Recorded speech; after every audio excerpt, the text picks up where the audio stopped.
यूनान था कभी, खो गया। मिस्र था कभी, खो गया। बेबीलोन था कभी, खो गया। कितनी सभ्यताएं आई और चली गई, लेकिन भारत, जिसकी परंपरा इतनी पुरानी होने के बावजूद भी आज भी अपना अस्तित्व बनाए हुए है। मार्क ट्वेन लिखते हैं, भारत मानव जाति का पालना है। ये वो स्थान है जहां मानव भाषा का जन्म हुआ। भारत की धरती मानव इतिहास की माँ है। ये महान गाथाओं की दादी है और परंपराओं की परदादी है। भारत मानव इतिहास की सबसे कीमती और सबसे रचनात्मक चीजों का खजाना रहा है। इस वीडियो में हम भारत के प्राचीन इतिहास से जुड़ी 7 इंटरेस्टिंग बातें जानेंगे। नंबर 1, आर्कियोलॉजिकल एविडेंसेस बताते हैं कि भारत का शहर वाराणसी दुनिया के सबसे प्राचीन बसाए गए शहरों में से एक है, जो आज भी अपने वजूद में है। इसे बनारस भी कहा जाता है और ऋग्वेद में इसे काशी कहा गया है।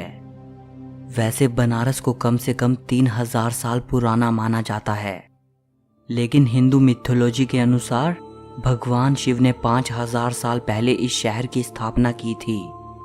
और आपको जानकर हैरानी होगी कि जब 2500 साल पहले भगवान बुद्ध काशी आए थे, उस वक्त भी इसे द एंशिएंट सिटी कहा जाता था।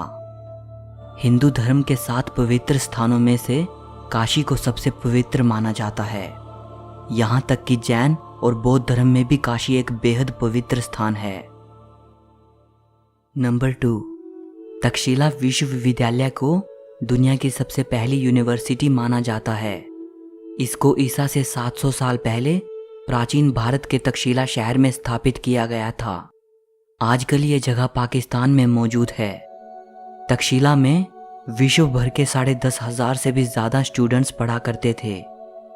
Science, math, medicine, politics, astrology, astronomy, music, religion और फिलॉसफी जैसे 60 से भी ज़्यादा विषय यहाँ पढ़ाए जाते थे।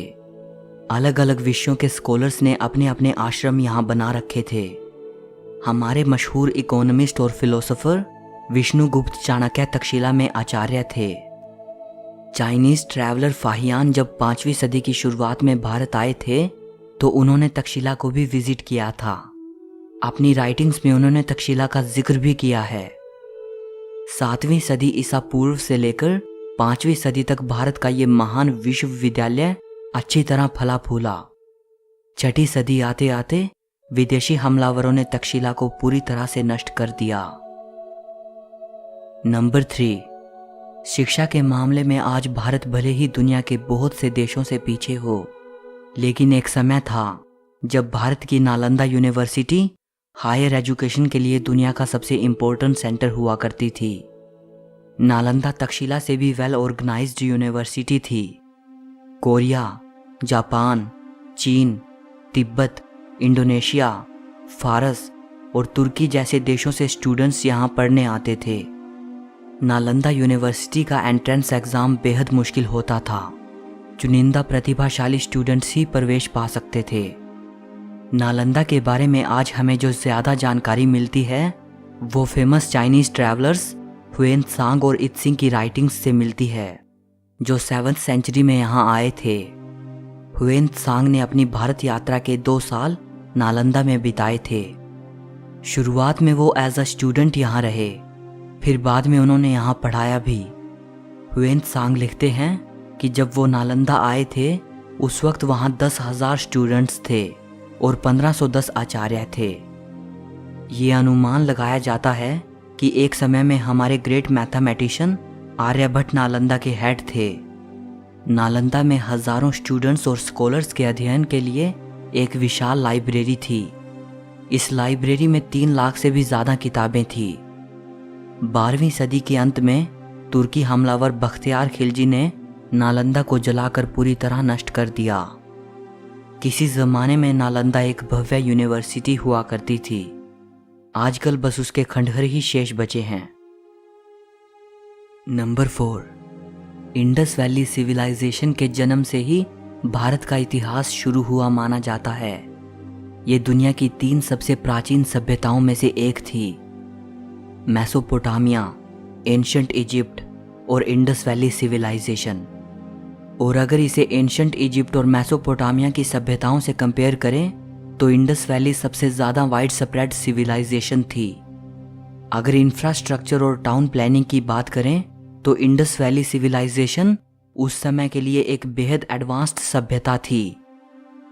सिंधु घाटी सभ्यता के बारे में ये माना जाता है कि यह सभ्यता 3300 ईसा पूर्व से लेकर 1300 ईसा पूर्व तक अस्तित्व में थी। लेकिन नई डिस्कवरीज ये बताती हैं कि यह सभ्यता कम से कम 8000 साल पुरानी हो सकती है। 1920 तक हमें इस सभ्यता के बारे में कुछ भी नहीं पता था। 1920s में जब इंडिया के आर्कियोलॉजिकल डिपार्टमेंट ने इंडस वैली में खुदाई की तो वहाँ इस सभ्यता के 2 पुराने शहरों मोहेंजोदारो और हड़प्पा के अवशेष मिले थे। इसके बाद ही हमें इंडस वैली सिविलाइजेशन के बारे में पता चला। मोहेंजोदारो और हड़प्पा ये दोनों साइट्स अब पाकिस्तान में हैं। सिंधु घाटी सभ्यता के बारे में अभी तक बहुत ही कम जानकारी मिल पाई है और बहुत से प्रश्नों का जवाब मिलना अभी बाकी है। नंबर 5, जीरो का आविष्कार भारत में हुआ था। 2 महान इंडियन मैथमेटिशियंस ब्रह्मगुप्त और आर्यभट्ट को जीरो के आविष्कार के लिए क्रेडिट दिया जाता है और जिनको आज दुनिया अरबिक न्यूमरल्स कहती है, इनका आविष्कार अरब में नहीं हुआ था बल्कि 6th और 7th सेंचुरी में इनको इंडियन मैथमेटिशियंस ने इन्वेंट किया था। अरब और फारस के लोग इनको हिंदू न्यूमरल्स कहते थे। अल किंदी जो कि अरब के मैथमेटिशियन थे और अल ख्वारिज़मी जो कि फारस के मैथमेटिशियन थे। इन दोनों की राइटिंग्स के जरिए ही ये भारतीय न्यूमरल सिस्टम यूरोप तक पहुंचा था और इसीलिए बाद में यूरोपियंस इनको अरबिक न्यूमरल्स कहने लगे थे। आइंस्टाइन लिखते हैं, हम भारतीयों के बेहद ऋणी हैं जिन्होंने हमें गिनती करना सिखाया, जिसके बिना कोई भी सार्थक वैज्ञानिक खोज नहीं की जा सकती थी। नंबर 6, सर्जरीज कितनी मुश्किल होती हैं और अगर आप एक ऐसे ज़माने में हो जब स्कैल्पल का आविष्कार ही नहीं हुआ था तब तो इसकी कल्पना भी नहीं की जा सकती। आज से 2600 साल पहले एक एंशिएंट इंडियन फिजिशियन सुश्रुत बेहद कॉम्प्लेक्स सर्जरीज किया करते थे, जैसे cataract, kidney stones, artificial limbs, rectifying fractures और इवन प्लास्टिक सर्जरी। सुश्रुत को पहला व्यक्ति माना जाता है जिसने इंसानों पर सबसे पहले मेडिकल सर्जरी परफॉर्म की, इसीलिए इनको फादर ऑफ सर्जरी भी कहा जाता है। सुश्रुत ने शल्य चिकित्सा पर एक संस्कृत ग्रंथ लिखा था जिसे सुश्रुत संहिता कहा जाता है। सुश्रुत संहिता को चिकित्सा पर लिखा गया most important surviving ancient treatise माना जाता है और इसे आयुर्वेद का फाउंडेशनल टेक्स्ट भी माना जाता है। सुश्रुत संहिता में 184 चैप्टर्स हैं जिनमें जिक्र मिलता है 1120 बीमारियों का, 700 मेडिसिनल प्लांट्स का, 64 प्रेपरेशंस फ्रॉम मिनरल सोर्सेज और 57 preparations based on animal sources. इसके अलावा बहुत से सर्जिकल इंस्ट्रूमेंट्स दर्शाए गए हैं।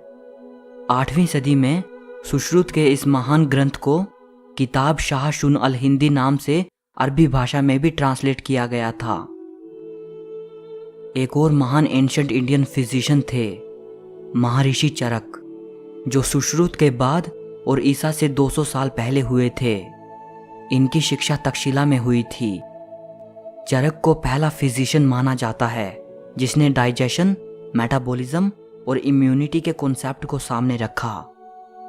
महर्षि चरक की मेडिकल ट्रीटस चरक संहिता को आयुर्वेद की एनसाइक्लोपीडिया माना जाता है। नंबर 7, अगर भारत के इतिहास में झांकें तो वो बेहद वैभवशाली नजर आता है। ब्रिटिश रूल से पहले भारत दुनिया के सबसे अमीर देशों में शुमार हुआ करता था, या संभवतः सबसे अमीर देश। यूं ही नहीं, ये देश विश्व भर में सोने की चिड़िया कहलाता था। अगर कहा जाए तो गलत ना होगा कि इस देश की मैसिव वेल्थ ने ही इतने इन्वेडर्स को यहां आकर्षित किया। हैरानी की बात है कि इस देश को खोजने की चाहत ने अमेरिका की खोज करवा दी। कोलंबस जो भारत के लिए निकला था और गलती से अमेरिका पहुंच गया। और कोलंबस के महज कुछ साल बाद ही वास्को ड गामा भारत की जमीन पर कदम रखने वाला पहला यूरोपियन बना। सो इस वीडियो के लिए बस इतना ही। अगर आपको वीडियो अच्छी लगी हो तो लाइक और शेयर कर देना, और हिस्ट्री से जुड़ी ऐसी ही वीडियो देखने के लिए चैनल को सब्सक्राइब करके घंटी को दबा देना। सो मिलते हैं अगली वीडियो में।